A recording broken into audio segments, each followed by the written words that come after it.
TV를 켜고 호주 농부들이 수백만 마리의 살아있는 갑각류를 논에 버리고 있다는 소식을 듣는다고 상상해 보세요. 아마 농담이거나 실존적 위기이거나 농업 붕괴라고 생각하시겠죠?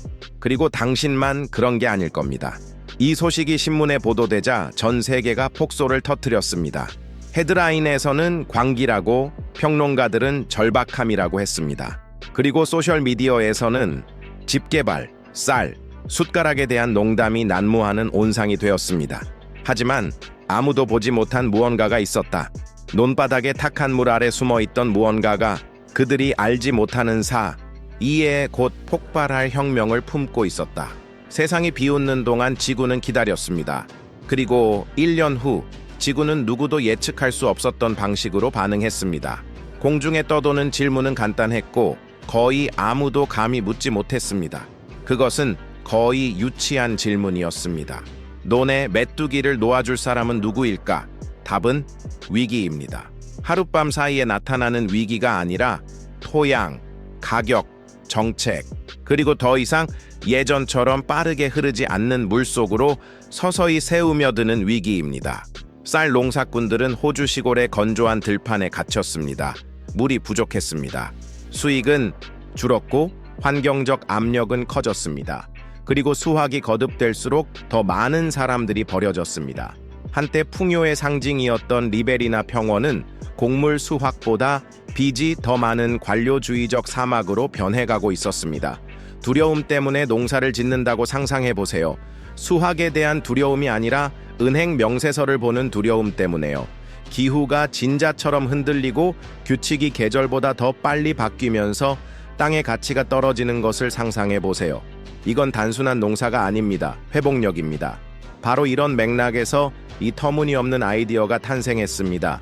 아이러니하게도 그 영감은 지구 반대편에서 왔습니다. 호주인들이 보조금 때문에 고군분투하는 동안 중국인들은 쌀을 심고 있었습니다. 갑각류와 함께 말이죠. 네, 맞습니다. 후베이성과 장시성 같은 지역에서는 수백만 헥타르에 달하는 땅에서 곡물과 가재가 예상치 못한 조화를 이루며 자라고 있었습니다. 쌀과 가재, 특히 붉은 집게발 가락가재, 체락스 콰디카리나투트의 조합은 지역 전체를 지속 가능한 중심지로 탈바꿈시켰습니다. 그 결과는 명확했습니다. 생산성 향상, 살충제 감소, 수익 증가, 그리고 지역 사회 전체가 빈곤에서 벗어나는 것입니다. 하지만 그건 중국이었어요. 완전히 다른 현실이었죠. 그렇죠? 잘못된. 호주 연구원들이 데이터를 분석하기 시작했습니다. 더 자세히 분석할수록 그 가설은 더욱 설득력을 얻었습니다. 붉은 발톱거미는 호주 원산이었습니다. 북쪽 강둑에 숨어있던 강력하고 탐식하며 적응력이 뛰어난 붉은 발톱거미였습니다. 그런데 CSIRO와 서던크로스 대학교의 연구실에서 놀라운 사실이 드러나기 시작했습니다. 어쩌면 이 선사시대의 생물은 논을 침략하는 단순한 침입자가 아니라 조용한 동맹자였을지도 모른다. 비싼 먹이가 필요 없었습니다. 그들은 배설물, 조류, 유충을 먹었습니다. 값비싼 수족관도 필요 없었습니다. 얕은 물이면 충분했습니다. 더 좋은 점은 해충을 방제하고 배설물로 토양을 비료로 주고 토양에 공기를 충분히 공급할 만큼 땅을 파는 것이었습니다. 다시 말해 무료로 일했다. 건조지를 수중 실험장으로 만드는 건 어떨까요? 누가 그런 위험을 감수하겠습니까? 대부분은 웃거나 돌아서거나 숲속 바닷가재 양식장에 대해 농담을 했습니다. 어떤 사람들은 생태학적 위험에 대해 경고했습니다. 만약 갑각류가 탈출하여 환경 재앙을 초래했다면, 관계 수로에 구멍을 냈다면, 질병을 퍼뜨렸다면 의심은 많았다. 많은 의심이 있었다. 하지만 동시에 조용한 확신도 있었다. 지금처럼 계속하는 것은 지속 불가능하다는 것이었다. 그러자 최초의 농부들이 그것을 시도하기로 결정했습니다. 레드클로는 별다른 소란 없이 조용히 마치 땅에 너무 많은 것을 던져놓고 실망만 기대했던 사람처럼 시범구역으로 이동했다. 몇 달 동안 모든 것이 예전처럼 보였습니다. 벼는 평소처럼 싹을 트이웠고 노는 물에 잠겼습니다. 주에 깊게 관찰하던 사람들은 이상한 점을 발견했습니다. 잡초가 덜 공격적으로 자라는 것이었습니다. 곤충도 적었습니다. 이따금씩 작고불 은 발톱이 솟아올라 햇빛에 반짝이다가 다시 사라지곤 했습니다. 마치 누군가의 부름 같았습니다. 새로운 일이 일어나고 있음을 알려주는 신호였습니다. 하지만 아무도 감히 축하하지 못했다. 아직은. 그것이 긴장의 근원이었기 때문입니다. 역사는 두 가지 방향으로 흘러갈 수 있었습니다. 밭이 쇠퇴하는 늪이 되어 조개떼가 들끓고 손실을 입거나 아니면 성공할 것입니다. 설령 성공한다 해도 단순히 이익을 내는데 그치지 않을 것입니다. 그들은 모든 것을 바꾸려고 했습니다. 농부들은 불안에 떨었습니다. 세상은 그들을 버려두었습니다. 그리고 갑자기 그들의 생존은 호주논에서 이전에는 길들여지지 않았던 동물에게 달려 있었습니다. 마치 웅덩이 속의 용을 길들이려는 것과 같았습니다. 이러한 질문은 협동회의, 농업 엔지니어와의 인터뷰, 작은 시골 마을의 술집에서 계속해서 울려 퍼졌습니다. 밥에 가재를 넣나요? 이게 잘못되면 어쩌지? 만약 이것이 우리의 유일한 기회라면 결국 광기처럼 보였던 것은 어쩌면 용기의 다른 이름일지도 모른다. 그리고 진실의 순간이 왔습니다. 수확의 순간. 그리고 바로 그 회의와 희망 사이의 문턱에서 숫자들이 드러나기 시작했습니다. 헤드라인이 아니라 차분한 미소 속에서, 트럭 한 대 분량으로, 더 건강한 곡물에서, 양동이에서 튕겨나오는 조개류에서 데이터는 여전히 수집되고 있었습니다. 하지만 위험을 감수한 사람들의 직감은 이미 알고 있었습니다. 이것은 작동합니다. 그리고 세상은 아직도 알지 못했습니다. 다음에 무엇이 올지, 데이터, 수익, 풍경의 변화, 경제, 심지어 농촌 정체성까지 아직은 아무것도 이루어지지 않은 상태였기 때문입니다. 하지만 그곳 무자비한 리베리나의 태양 아래 쌀과 조개가 처음 만나는 들판에서 새로운 기술보다 훨씬 더 위대한 무언가가 탄생하고 있었습니다. 가능성이 생겼습니다. 그리고 그 가능성은 진흙탕 물 아래로 기어 들어갔고 작은 붉은 발톱과 세상 그 자체만큼이나 오래된 본능을 가지고 있었습니다. 그리고 질문은 이것이 호주뿐만 아니라 전 세계를 위한 해결책이라면 어떨까? 갑각류의 붉은 집 개발에 대해서만 이야기하는 것이 아닙니다. 처음에는 우연처럼 보였습니다. 하지만 여러 분야의 반응이 이어지면서 과학은 그 이상의 의미를 보여주었습니다. 단순한 결과만이 아니라 눈에 보이지 않고 복잡하며 매우 창의적인 관계까지.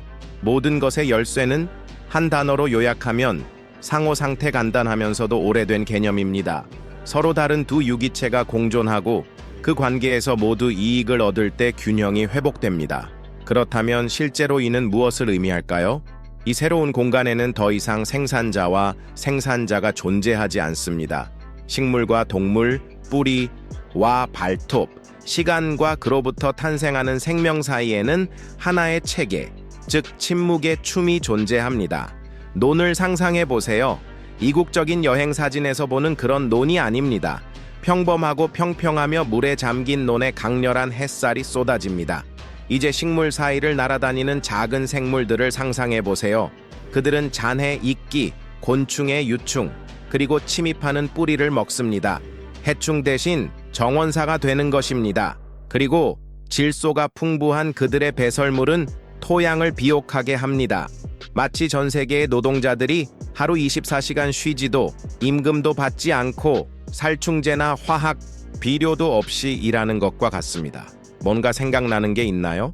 집 정원에서 지렁이가 흙을 더 비옥하게 만들어주는 것을 알아차린 순간이었을지도 몰라요.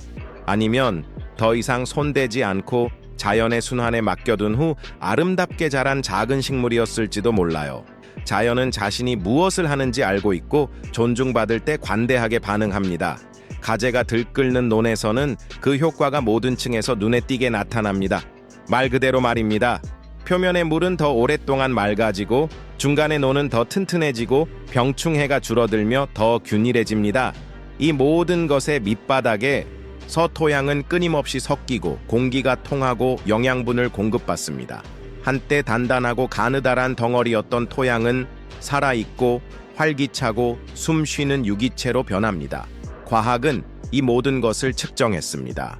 통제된 실험에서 토양 산소 수치가 증가했고 미생물 군집이 다양화되었으며 압축 지수가 감소했습니다. 식물 뿌리는 더 깊이 자랐습니다. 생물학적 순환이 다시 활발해지기 시작했고 그와 함께 생산성도 증가했습니다. 하지만 아마도 가장 인상적인 것은 측정하기 훨씬 더 어려운 것, 바로 식물 자체의 행동일 것입니다. 네, 바로 식물 자체의 행동입니다. 연구에 따르면 가재 서식지에 노는 스트레스 징후가 적습니다. 더 강하게 자라고 더 고르게 성숙합니다. 마치 식물 자체가 더 건강하고 균형 잡힌 환경에 있다는 것을 인식하는 것 같습니다. 그리고 실제로 그랬습니다. 하지만 식물에 관한 것만은 아닙니다. 사람에 관한 것이죠. 시골 농부가 빚에 허덕이고 해마다 농작물이 망한다고 상상해 보세요. 물 사용량을 줄이면 수확량이 줄어듭니다. 값비싼 살충제를 사용하면서도 해충을 관리해야 합니다.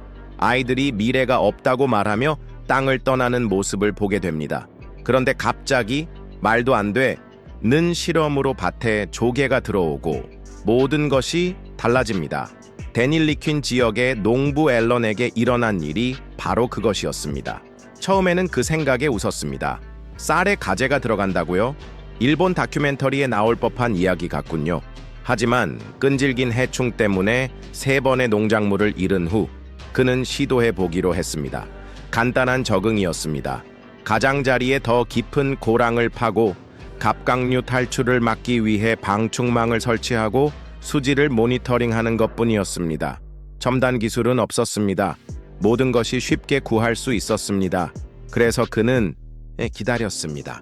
몇 달 후 놀라운 일이 일어났습니다. 벼가 더 빨리 자랐습니다. 식물은 더 푸르고 벌레도 없었습니다. 수확기가 되자 앨런은 곡물만 얻은 게 아니었습니다. 붉은 집게발이 가득 든 상자가 생겼습니다. 그는 일부는 지역 시장에 팔았고 일부는 지속 가능한 가재를 실험 중인 시드니의 한 식당에 팔았습니다. 몇 년 만에 처음으로 앨런은 공과금을 냈을 뿐만 아니라 새 관계 펌프도 샀고 남은 돈으로 다음 해를 위한 투자도 할 수 있었습니다. 앨런의 이야기와 같은 사례는 드문 일이 아닙니다. 한때는 파괴, 상실, 그리고 버려, 짐에 대한 이야기만 오가던 작은 마을에서도 이러한 이야기가 비밀리에 확산되고 있습니다. 젊은 세대뿐만 아니라 수십 년간 단일 작물 소비에 익숙해져 온 농부들도 모든 것을 재고하기 시작했습니다. 땅이 독이 줄어들고 생명력이 늘어나고 수익이 늘어나는 것을 보면 농사뿐만 아니라 사고방식까지 바뀌기 때문입니다. 하지만 그 영향은 여기서 끝나지 않습니다. 살충제와 비료 사용을 줄이면 그 효과는 배가 됩니다.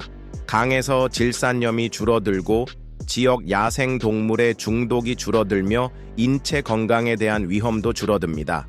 일부 지역에서는 조개류가 제공하는 산소 공급 덕분에 메탄 배출량이 최대 40%까지 감소했습니다. 다시 말해 작물 보존을 위한 노력으로 시작된 것이 기후변화 대응의 실질적인 도구가 된 것입니다. 아직 혁신적으로 들리지 않더라도 기억해 두는 것이 좋습니다. 쌀은 전 세계 인구의 절반 이상이 주식으로 삼는 작물입니다. 물과 땅, 그리고 에너지를 필요로 하는 거대한 작물이죠. 이제 그 논중 절반이 환경에 부정적인 영향을 미치지 않으면서 동물성 단백질을 생산할 수 있다고 상상해 보세요. 이것은 패러다임의 전환입니다. 한 걸음 더 나아가는 것입니다. 지구를 희생하지 않고도 더 적은 자원으로 더 많은 것을 할 수 있는 기회입니다. 하지만 역사상 지금 이 시점에서 가장 중요한 질문은 왜 효과가 있을까가 아닐 것입니다. 우리는 이미 그 이유를 알고 있습니다. 이제 질문은 다음과 같습니다. 왜 모든 곳에 존재하지 않는 걸까? 더 많은 제조업체가 이를 도입하려면 무엇이 필요할까요? 단순히 두려움 때문일까요? 지원 부족일까요? 아니면 오늘날의 절실한 요구를 충족하지 못하는 모델에 여전히 너무 집착하고 있는 걸까요? 답은 우리 안에 있을지도 모릅니다. 농업을 생산 라인이 아닌 살아있는 존재로 다시 생각해 보려는 우리의 의지에 있습니다. 언뜻 보기에는 이상해 보이지만 심오한 지혜를 드러내는 시스템에서 가치를 발견하는 우리의 능력에 있습니다. 결국 이 이야기는 갑각류에 관한 것이 아닙니다. 땅과 시간과 그리고 우리가 오랫동안 통제하려고 노력했지만 이제야 비로소 귀 기울이기 시작한 자연의 순환과 다시 연결되는 이야기입니다. 여기까지 읽으셨다면 아마 느끼셨을 겁니다. 우리가 오랫동안 무시해왔던 단순하고 자연스럽고 당연한 것들과 다시 연결되는 강렬한 느낌을 받으셨을 겁니다. 이 이야기가 여러분에게 어떤 식으로든 감동을 주었거나 호기심, 희망, 심지어 불안감을 불러일으켰다면 저희와 함께 이 여정을 계속 이어가시길 바랍니다. 클릭 구독자 채널을 구독하고 알림을 켜고 지금 바로 좋아요를 눌러주세요. 다음 에피소드에서는 밭에서 수확이 이루어질 때 실제로 어떤 일이 일어나는지, 그리고 우스꽝스러워 보이는 아이디어가 어떻게 모든 것을 바꾸는지 알아보겠습니다. 다음 에피소드에서 만나요. 그때까지 발밑의 땅을 바라보는 건 어떨까요? 어쩌면 당신의 다음의 큰 변화도 거기에 숨겨져 있을지도 몰라요. 각해본 적 있나요? 서류상으로는 모든 것이 괜찮아 보입니다. 그래픽은 작업 중에 솟아오릅니다. 하지만 진실은 진흙탕 속에서 자결하는 태양 아래, 그리고 마지막 순간의 결정 속에서 드러납니다. 바로 이 지점이 쉘피쉬 프로젝트가 가장 큰 시험대에 오른 곳입니다. 왜냐하면 시스템이 그는 그것을 할 수 있다 일하는 것과 그것을 작동하게 만드는 것은 완전히 다른 문제입니다. 정말 효과가 있어요. 살아있는 농장의 모든 복잡성 속에서 호주 쌀 생산의 중심지인 리베리나에서는 논이 실험실이 되었습니다. 하지만 흰 가운, 유리 슬라이드, 최첨단 로봇이 없다면 시험관들은 농부들의 굳은 살 박힌 손이 되고 실험실은 진흙탕이 됩니다. 준비 과정은 사실상 외과적 수술과도 같았습니다. 광해 수로에는 촘촘한 그물망을 설치하여 탈출을 막았습니다. 폭염시 가재에게 은신처를 제공하기 위해 수로를 따라 도랑을 팠습니다. 마치 중증 환자를 대하는 것처럼 모든 헥타르를 모니터링하여 pH, 용존 산소량, 수온, 그리고 개체군 밀도를 측정했습니다. 급격한 온도 변화나 질소 과다 공급은 전체 시스템을 붕괴시킬 수 있었습니다. 다른 기술과 달리 이 시스템의 실패는 부품 고장이 아니라 생존 불가생, 물체 때문이었습니다. 당신은 겉으로는 조롱거리가 되고 속으로는 연약한 새로운 것에 생계를 걸고 도전할 용기가 있습니까?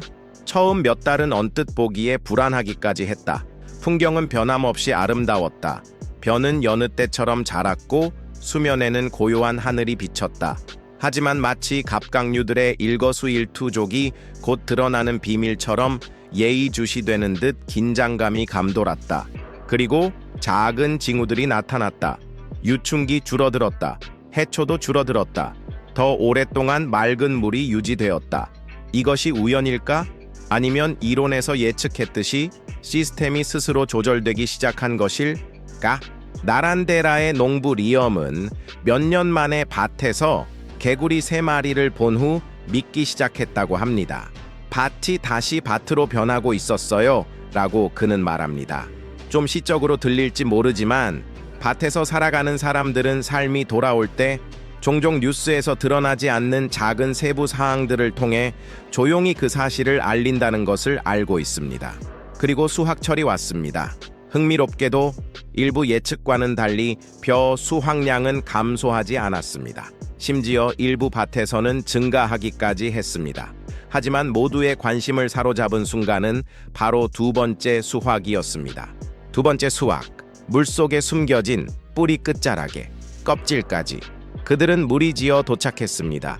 붉은 발톱과 건강한 발굽을 가지고 있었고 예상보다 컸습니다. 들판의 특정 구역에서는 손으로 뽑을 수 있었습니다. 죽어가고 있어서가 아니라 배불리 먹었기 때문입니다. 먹을 것도 있었고 공간도 있었습니다. 이곳에 둥지를 틀었습니다. 농부가 조용히 미소 짓는 모습을 본 적 있나요? 흔치 않은 미소죠. 언론의 주목을 받지는 않지만 수십 년간의 좌절을 잡고 예상치 못한 승리로 극복하는 그런 미소 말입니다. 하지만 이러한 성공에도 불구하고 모든 것이 완벽하게 진행된 것은 아닙니다. 갑각류가 너무 깊이 파고들어 장벽을 위협하는 밭도 있었습니다. 잘못된 분배로 스트레스와 죽음을 초래하는 밭도 있었습니다. 한 농부는 물의 pH를 제대로 관리하지 않아 수확물의 일부를 잃었습니다. 이 모든 일이 큰 논란을 불러일으키지는 않았지만 시스템에는 유지 관리가 필요하다는 것을 보여주었습니다. 준비가 필요합니다. 마법 같은 해결책이 아닙니다. 살아있는 기술이며 모든 생명체와 마찬가지로 균형이 필요합니다. 대부분의 지속 가능한 솔루션이 실패하는 것은 나쁘기 때문이 아니라 제대로 구현되지 않았기 때문이라는 점을 생각해 본 적이 있나요? 다음 과제는 성공적인 실험을 재현 가능한 모델로 전환하는 것이었습니다. 이전에는 멀리서 관찰하던 대학들이 접근하기 시작했습니다. 찰스 스터트 대학교와 서던 크로스 대학교의 연구원들이 긴밀히 따르기 시작했습니다. 그들은 기술 지침, 이상적인 인구 밀도 모델, 그리고 통합 일정을 개발했습니다. 이전에는 암울했던 실험에 체계가 잡히기 시작했습니다. 하지만 분석가들을 가장 놀라게 한 것은 수치가 아니라 의문점들이었습니다. 의문점들이 데이터보다 더 자주 등장하기 시작했습니다. 몇 주 전까지만 해도 회의적이었던 이웃 농부들도 이제 호기심을 갖기 시작했습니다. 살충제에 얼마나 적은 돈을 썼나요? 갑각류의 번식을 어떻게 조절하나요? 건조한 지역에서도 효과가 있을까요? 질문은 항상 변화의 전조입니다. 냉소주의가 의심으로 바뀔 때 중요한 일이 일어나고 있다는 것을 의미합니다. 그리고 이야기의 이 지점에서 이야기는 더 이상 실험에 관한 것이 아니었습니다. 결정에 관한 것이 되었습니다. 누가 기꺼이 시도할 의향이 있었을까요? 누가 다른 사람들이 먼저 실패하기를 기다렸을까요? 누가 농업혁명에 참여하고 싶어 했을까요? 누가 기꺼이 배를 떠내려 가도록 내버려둘 의향이 있었을까요? 그때쯤에는 실적이 그저 유망한데 그치지 않고 수익성도 높았기 때문입니다. 그리고 역사의 침묵의 증인인 이 땅은 이미 성과를 내기 시작했습니다. 하지만 아마도 이 단계에서 가장 흥미로운 측면은 기술적이거나 경제적인 것이 아니었습니다. 심리적인 프로젝트에 참여한 농부 중 다수는 조용한 변화를 경험했다고 보고했습니다. 그들은 밭을 수확하는 땅이 아니라 반응하고 대응하고 상호작용하는 유기체로 보기 시작했습니다. 벼농사꾼이 자기 작물에 개성이 있다고 말하는 것을 마지막으로 들은 것은 언제였나요? 이러한 사고방식의 변화가 바로 이 시대의 진정한 유산입니다. 어떤 기술이든 가르칠 수 있지만 세계관은 습득되어야 하기 때문입니다. 그리고 첫 번째 조개잡이 시즌이 끝나고 트랙터가 쉬고 콤바인이 청소되고 마침내 수확량이 집계될 때 문득 깨달았습니다. 도발로 시작했던 것이 하나의 패턴으로 자리 잡았습니다. 비웃던 자들은 이제 질문을 던지고 의심하던 자들은 지켜보고 있었습니다. 하지만 가장 중요한 질문은 여전히 공감을 불러일으켰습니다. 하지만 이것이 단순히 쌀을 재배하는 새로운 방법이 아니라 땅과 관계를 맺는 새로운 방법이라면 어떨까요? 당시 농경지는 더 이상 단순히 곡식을 생산하는 장소가 아니었습니다. 농경지는 가능한 미래를 보여주는 전시장이었습니다. 식량 생산이 토양을 고갈시키는 것을 의미하지 않고 경작이 지배가 아닌 협력의 의미를 갖는 미래였습니다. 물론 이윤을 창출했지만 자연을 극복한 것에 대한 보상이 아니라 균형 잡힌 시스템의 결과였습니다. 그리고 이 이야기가 전개되는 것을 지켜보신 분들은 궁금해하실 겁니다. 이 모든 일이 진짜인가요? 정말 일어나고 있는 일인가요? 대답은 네입니다. 그리고 이제 막 시작일 뿐입니다. 자, 여기까지 읽어주셨다면 이제 함께할 때입니다. 이러한 사고방식, 농업, 그리고 생활 방식을 지지할 때입니다. 채널을 구독하고 이 영상에 좋아요를 눌러주시고 논에 있는 조개류를 여전히 농담으로 여기는 사람과 공유해주세요. 이제부터 이 예상치 못한 아이디어가 어떻게 지역사회 전체를 변화시키고 어쩌면 농업의 미래를 다시 쓸 수 있는지 직접 경험하게 될 것입니다. 다음 에피소드를 놓치지 마세요. 씨앗은 이미 심어졌습니다. 이제 물과 흙, 그리고 용기가 만나 어떤 꽃이 피는지 볼 시간입니다. 년은 희망에서 수확으로, 위험에서 결과로 이어지는 완전한 순환을 나타냅니다. 하지만 레드클로에 의존했던 리베리나 농부들에게 그 해는 단순한 순환 그 이상의 의미를 지녔습니다. 진정한 전환점이었습니다. 첫 번째 시험 기간이 끝나자마자 노트에 적힌 숫자들이 연구자들의 스프레드시트로 조금씩 쌓이기 시작했습니다. 한때 유망했던 것들이 이제 눈에 보이게 되었습니다. 거의 모든 실험 구획에서 벼 수확량은 안정적으로 유지되었을 뿐만 아니라 오히려 증가했습니다. 그리고 우연히 아니게도 같은 패턴이 반복되었습니다. 평균적으로 소득이 증가했습니다. %8의 외부인에게는 사소해 보일지 모르지만 파산 직전의 생산자에게는 포기와 재시작의 차이를 의미했습니다. 이러한 도약의 이유는 세부적인 사항에서 찾을 수 있습니다. 토양은 더욱 생기 넘치고 해충은 줄어들었으며 영양소 경쟁도 줄어들었습니다. 밭은 생산성이 훨씬 높아졌습니다. 지능적인, 자체 조절, 효율적, 그리고 그것만으로도 이미 놀라운 일이었지만 진정한 전환점은 물속에서 일어났습니다. 거의 아무도 예상하지 못했고 대부분은 어떻게 재는지조차 몰랐던 두 번째 수확물, 레드클로의 무게였습니다. 일부 지역에서는 조개류 생산이 다음과 같은 수준에 도달했습니다. 헥타르당 최대 1000kg 대략적으로 다음과 같습니다. 헥타르당 1만 5천 달러 추가 동물의 품질에 따라 다릅니다. 소득이 제한적인 중소규모 농가들에게 이는 단순한 이점이 아니라 생명의 은인입니다. 하지만 누구도 예상하지 못했던 진실이 하나 있습니다. 일부 생산자는 헥타르당 수입을 2배로 늘렸습니다. 기존 벼를 심던 이전 계절과 비교했을 때 말입니다. 네, 맞습니다. 면적을 2배로 늘렸습니다. 그것도 면적을 늘리지 않고 말입니다. 새로운 기계화에 의존하지도 않고 새로운 산업 기술에 의존하지도 않고 말입니다. 그저 토양 자원을 더 잘 활용했을 뿐입니다. 내러티브 브레이크, 지금까지 숫자, 매출, 그리고 이익률에 대해 이야기했습니다. 하지만 이것들이 실제로 무엇을 의미할까요? 지불된 공과금, 상환된 대출금을 나타냅니다. 많은 경우 이것들은 아버지가 자녀들이 농장을 떠나지 않아도 된다는 안도감으로 집으로 돌아오는 모습을 나타냅니다. 그리고 어떤 그래프도 이를 제대로 표현할 수 없습니다. 리튼에 사는 앨리스와 마커스의 경우가 그랬습니다. 3년 연속 손실을 본 그들은 땅 일부를 팔까 고민했습니다. 하지만 시범 사업에 참여하기로 결정했습니다. 첫 해에는 쌀을 보관하는 것 외에도 시드니의 한 유통업체에 조개류를 판매하여 약 3만 달러의 수익을 올렸습니다. 이 수익은 땅 매각 비용을 절약했을 뿐만 아니라 소규모 가공센터 건설에도 투자되었습니다. 현재 앨리스는 자신의 브랜드인 레드클로 다 테라보아 레드클로 다 테라보아로 일부 농산물을 레스토랑에 직접 판매하고 있습니다. 변화는 시골 지역에만 국한되지 않았습니다. 음식 문화도 변화를 따르기 시작했습니다. 시드니, 멜버른, 심지어 애들레이드의 레스토랑들까지 붉은 집게발의 섬세한 맛과 지속, 가능한 공급을 발견하고 이를 지역 별미로 빠르게 받아들였습니다. 한 해산물 축제에서 한 셰프는 랍스터보다 달콤하고 새우보다 단단하다라고 선언했습니다. 음식 언론도 주목했고 이 용어는 논가제 고급 식품의 지위를 얻었다. 이제 작은 트러플 오일 병들은 재생하는 들판에서 자란 붉은 발톱들과 자리를 공유했다. 놀라셨나요? 당신만 놀란 게 아니에요. 농부들조차 자신들이 가진 게 얼마나 큰지 깨닫는데 시간이 좀 걸렸어요. 하지만 경제만 반응한 것은 아니었습니다. 환경 또한 반응했습니다.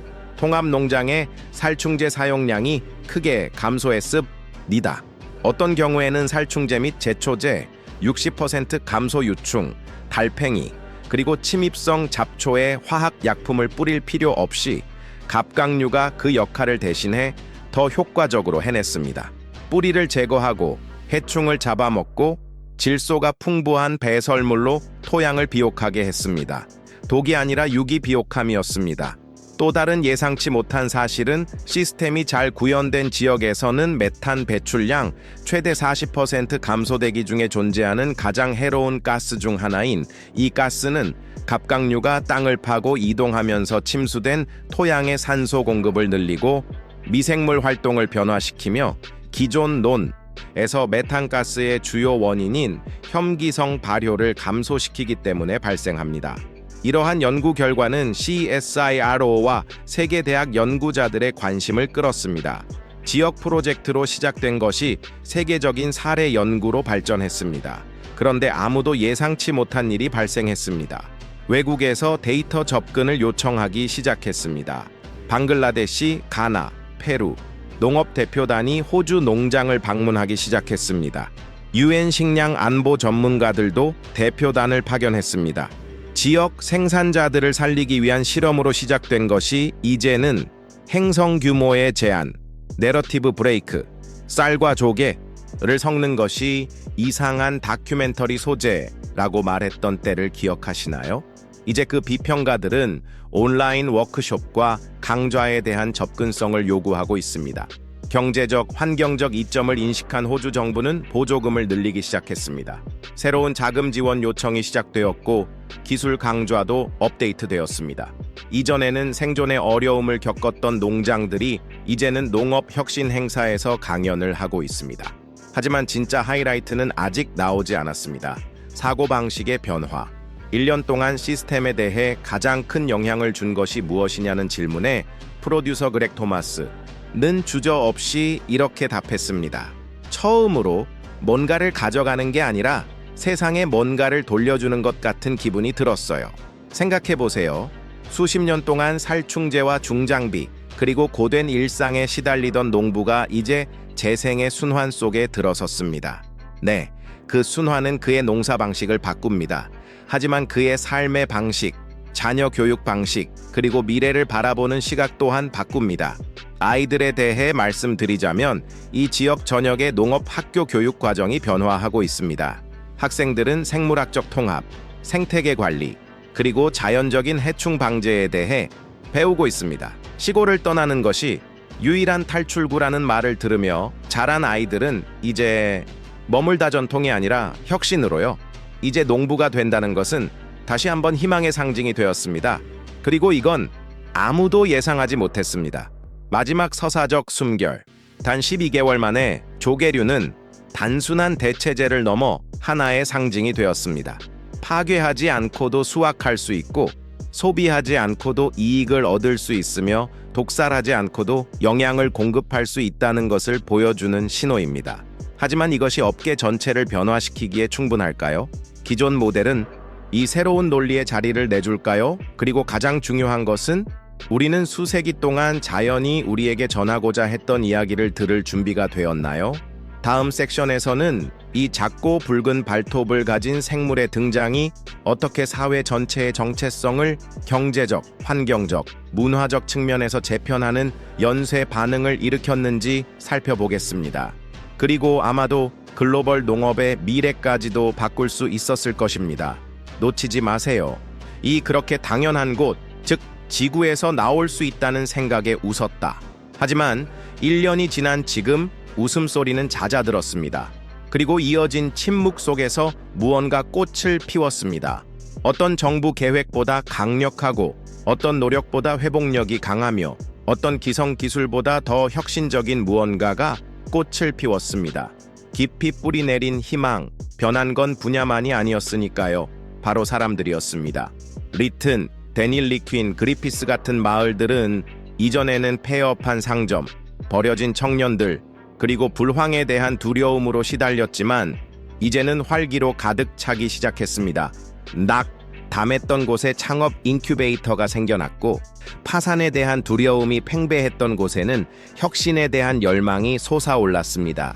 창고, 협동조합, 그리고 미세 가공 산업 분야에서 새로운 일자리가 생겨났습니다. 땅을 버리고 떠날 것을 고려했던 가족들도 이제 2가지 수입원과 더 나아가 새로운 농촌 정체성을 꿈꿨습니다. 그리고 이 모든 것은 작고 조용하며 지금까지 간과되었던 동물 덕분입니다. 날지도 않고 으르렁거리지도 짖지도 않는 갑각류. 하지만 땅을 파고 움직이고 그리고 겸손하게도 토양을 재건한다 자신을 믿을 수 없을 만큼 지친 국가. 하지만 여기까지 읽으셨다면 이런 의문이 드실 수도 있습니다. 환경은 어땠나요? 그저 이익만 추구했을까요? 아니면 그저 승리의 서사였을까요? 아니, 그보다 더 많았어요. 훨씬 더 많았죠. 21세기에 들어서 붉은 발톱론은 매우 희귀해졌습니다. 생산하여 치료하다 한때 화학 잔류물로 오염되었던 물은 이제 질산염과 독소 함량이 줄었습니다. 한때 황무했던 들판은 다시 잠자리, 개구리, 오리, 심지어 거북이들의 보금자리가 되었습니다. 단일 작물 재배로 사라졌던 동물들이 마치 그들도 미래가 있음을 알고 있었던 것처럼 다시 살아나고 있습니다. 하늘도 눈치챈 듯했다. 농부들은 수년 만에 다시 모습을 드러내지 않던 철새들이 돌아왔다고 보고했다. 마치 시골이 본래의 모습을 되찾은 듯 동물들은 어디에 집중해야 할지 정확히 알고 있었다. 어떤 그래프도 이런 종류의 영향을 보여주지 않습니다. 단순히 살충제를 줄이는 것만이 문제가 아니기 때문입니다. 균형을 회복하다며 평방미터마다 싸움을 벌이는 대신 자연이 다시 협력하도록 허용합니다. 그리고 그런 일이 일어나면 제도조차도 바뀌게 됩니다. 처음에는 회의적이었지만 정부는 이제 이 프로젝트의 확장에 자금을 지원하고 있습니다. 대학들은 이 시스템을 교과 과정에 통합하고 있으며 국제사절단도 계속해서 도착하고 있습니다. 동남아시아부터 사하라 이남 아프리카까지 기술자들이 호주의 논을 방문하여 곡물밭을 소득, 식량, 그리고 재생의 생태계로 전환하는 방법을 파악하고 있습니다. 오랫동안 물 과다 사용과 단일 작물 의존으로 비판받아온 호주는 갑자기 재생 농업 혁명의 중심에 서게 되었습니다. 아이러니하게도 이 혁명은 아직 새로운 것을 만들어내지 못했습니다. 호주는 고대의 지혜를 현대 과학과 정치적 용기에 접목하여 되살렸을 뿐입니다. 하지만 측정하기 가장 어렵고 동시에 가장 심오한 변화는 아마도 문화적인 변화였을 것입니다. 수십 년 동안 호주 농촌의 상상력은 두 가지 모습으로 특징 지어졌습니다. 땅을 다스리는 외로운 영웅과 땅에 맞서 싸우는 지친 노동자였습니다. 농촌 모델은 무자비한 폭력, 무슨 대가를 치르더라도 생산성 향상, 그리고 끊임없는 착취를 중시했습니다. 하지만 레드클로는 이에 도전했습니다. 슬로건도 광고 캠페인도 아닙니다. 행동으로, 결과로, 삶으로 말입니다. 오늘날 농부들은 자신을 단순한 생산자로 여기지 않습니다. 존중받을 때 반응하고 협력하며 풍부한 보상을 제공하는 생태계의 수호자 탐험계에서 호자로의 정체성의 변화는 아마도 이 프로젝트의 가장 큰 성과일 것입니다. 그리고 루프는 여기서 끝납니다. 처음에 나온 질문을 기억하시나요? 논에 조개류를 심는 이유는 무엇일까? 이제 답은 명확해졌습니다. 터무니없어 보였던 것이 사실은 선견지명이 있었기 때문입니다. 자연은 귀 기울일 때 우리가 문제만 보는 곳에서 해결책을 속삭여 주기 때문입니다. 농업의 미래는 가장 비싼 기계나 가장 변형된 종자가 아니라 흙과 함께하는 것이 흙과 싸우는 것보다 항상 강하다는 겸손한 이해에 있을지도 모릅니다. 그리고 결국 우리는 쌀이나 단백질만 재배하는 것이 아닙니다. 내구성 떤 사회 떤 땐 미래. 따라서 이 이야기가 여러분에게 영감을 주었거나 생각하게 만들었거나 궁금해하게 만들었거나 혹은 단순히 재배가 치유를 의미할 수 있는 세상을 꿈꾸게 만들었다면 여기서 멈추지 마세요. 채널을 구독하세요. 알림을 켜세요. 좋아요를 눌러주세요. 이런 이야기가 알려질 가치가 있다는 것을 보여주죠. 그리고 코멘트, 당신은 이 모델이 당신의 나라, 당신의 도시, 당신의 삶에도 적용될 것이라고 생각하시나요? 여러분의 의견을 듣고 싶습니다. 이 채널은 단순히 호기심을 자극하는 곳이 아닙니다. 예상치 못한 아이디어가 조용한 혁명으로 이어지고 불가능했던 일들이 점차 필연적인 것으로 변하는 곳입니다. 여기 머물러 주셔서 정말 감사합니다.